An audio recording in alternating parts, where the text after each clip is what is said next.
그래서 꼭 터치가 좋은 기술의 방향성은 아니라는 것을 벤츠 E클래스를 통해서 확인해 보고 있습니다. 안녕하세요, IT 리더입니다. 오늘은 벤츠 E클래스를 같이 확인해 보도록 하겠습니다. 제가 이전 모델을 한 7년간 타고 있었거든요. 제가 느낀 이 벤츠 E클래스의 느낌은 어떤지, 그리고 어떤 기능들을 가지고 있는지 저와 함께 생생하게 확인해 보도록 하겠습니다. 벤츠 E클래스 전면 모습이 이렇게 생겼습니다. 벤츠는 패밀리룩을 통해서 거의 비슷한 디자인을 유지하고 있잖아요. 벤츠 E클래스, 벤츠 C클래스, 이 LED 라인 개수로 구분을 할 수 있는데요. 디자인적으로는 호불호가 많이 갈렸던 모델이 아닐까 싶습니다. 저도 개인적으로는 이전 모델 대비 디자인이 그렇게 만족스럽진 않았거든요.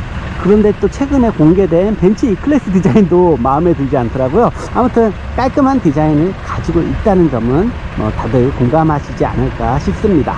벤츠 E클래스 옆모습이 이렇게 생겼습니다. 부드러운 라인을 잘 살린 디자인이라 볼 수 있는데요. 이미 많이 본 디자인이기 때문에 가볍게 확인하고 넘어가도록 하고요.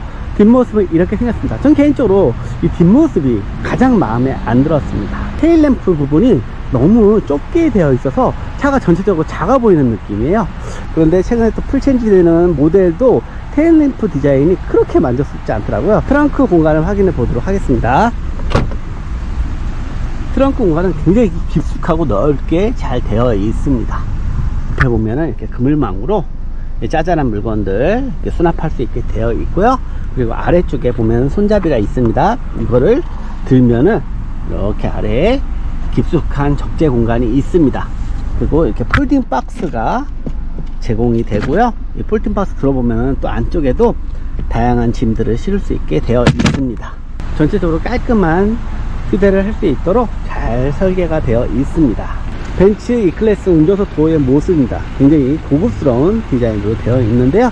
이 부분 아주 포인트가 들어가면서 도어의 화려함을 살려주고 있고요. 벤츠는 이렇게 시트를 여기서 조절할 수 있게 되어 있습니다. 굉장히 편한 컨트롤 방식이라고 생각이 듭니다.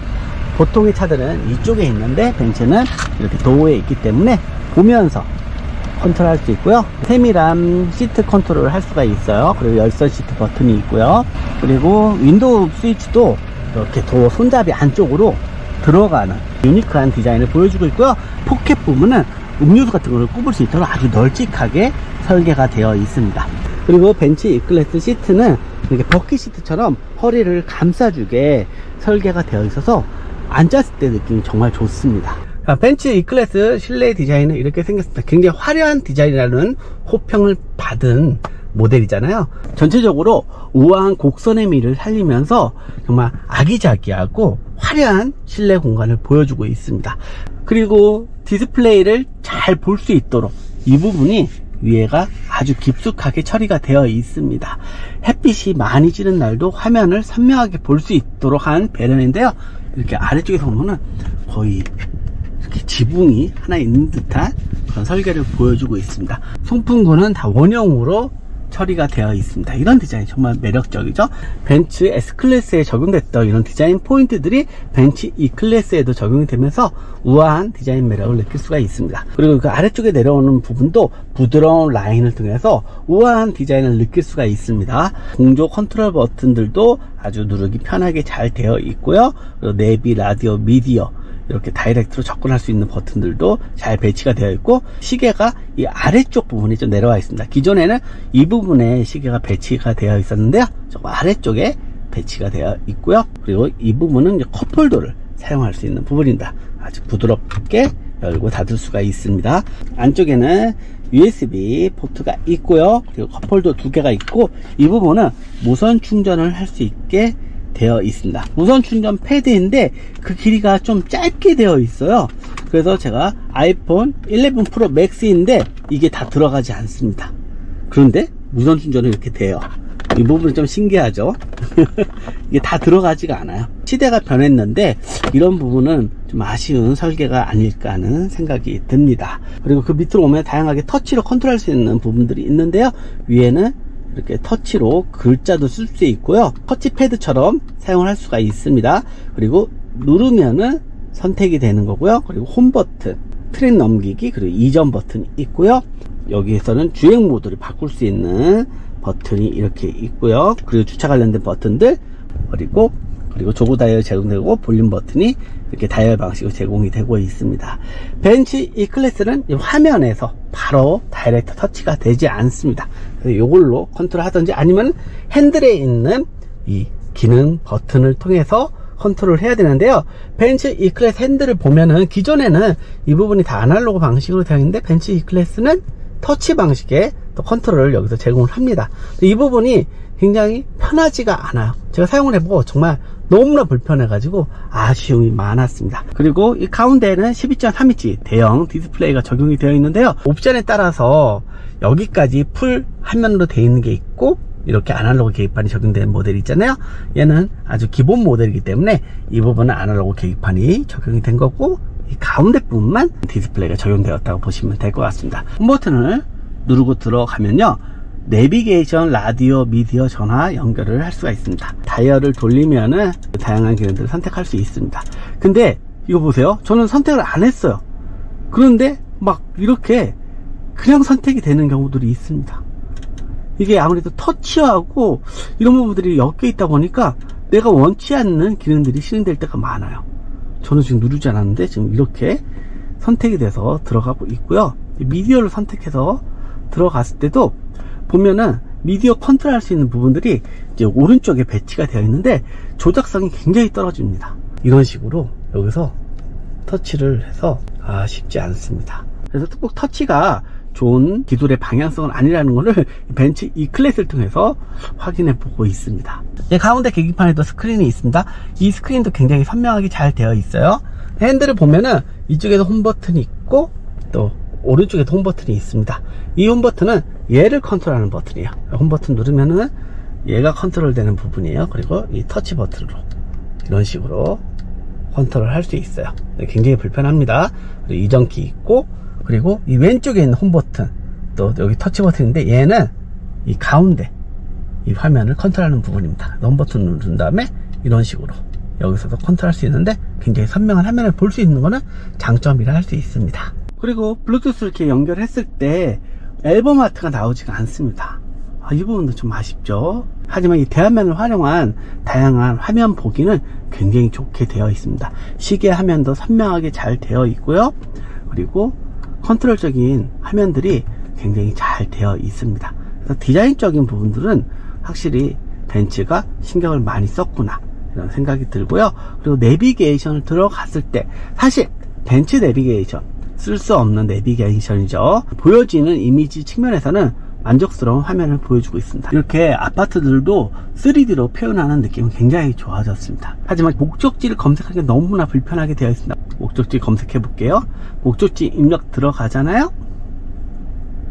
그럼 이런 식으로 한글을 선택해야 됩니다. 대박입니다. 한국형에 맞지 않을 뿐더러 이게 과연 글로벌적으로도 맞나 싶을 정도로 굉장히 불편하게 되어 있습니다. 그리고 이 대화면의 가장 만족스러운 부분은 애플 카플레이를 연결했을 때입니다. 기본적으로 차의 컨트롤은 너무나 떨어지잖아요. 근데 애플 카플레이 연결하잖아요. 활용도가 너무나 좋아집니다. 그래서 얘는 애플 카플레이는 필히 연결을 해서 사용하는 것을 강추합니다. 물론 화면 터치를 할 수는 없지만 팀앱을 통해서 이런 길찾기를 할 수 있기 때문에 벤츠 E클래스 기본 내비게이션을 사용하지 않아도 되고요. 그리고 이렇게 감각적인 화면을 애플 카플레이 통해서 볼 수 있고요. 12.3인치 대화면을 통해서 이쪽엔 내비게이션, 여기에는 뮤직 플레이어, 너무나 화면이 크기 때문에 효과적으로 화면을 볼 수가 있습니다. 그리고 또 좋은 점, 애플 카플레이 연결했을 때 이렇게 케이블을 연결해서 커버를 닫을 수가 있습니다. 깔끔한 실내 공간을 유지할 수가 있어요. 벤츠 E클래스의 최대 장점은 앰비언트 라이트라고 볼 수 있겠죠. 앞좌석, 뒷좌석 이런 다양한 조명 효과들을 내가 원하는 컬러로 적용을 할 수가 있습니다. 컬러를 굉장히 정교하게 적용을 할 수 있기 때문에 만족스럽게 사용할 수 있는 부분이라 보시면 될 것 같습니다. 그리고 가운데 부분은 이런 식으로 버튼 눌러서 양쪽으로 커버가 열게 되어 있고, 이 안쪽에도 USB 단자 2개, 그리고 SD 메모리 카드 단자가 있습니다. 그리고 이 글로브 박스는 이렇게 열면은 이 안쪽으로 또 깊숙하게 넣을 수 있게 되어 있습니다. 그리고 하이패스 카드는 이쪽에 넣을 수 있게 되어 있습니다. 그리고 위에 보면은 썬루프를 컨트롤할 수 있는 버튼이 있고 가운데 SOS 버튼이 있고요. 그리고 이 부분을 누르면은 선글라스 수납함이 있습니다. 벤츠 E클래스 뒷자리 도어의 모습이 이렇게 생겼습니다. 이쪽에도 물건들 넣을 수 있도록 좀 넉넉하게 포켓이 있고요. 아쉽게도 뒷자리 커튼이 없습니다. 뒷자리에 송풍구도 원형의 디자인을 적용을 했고요.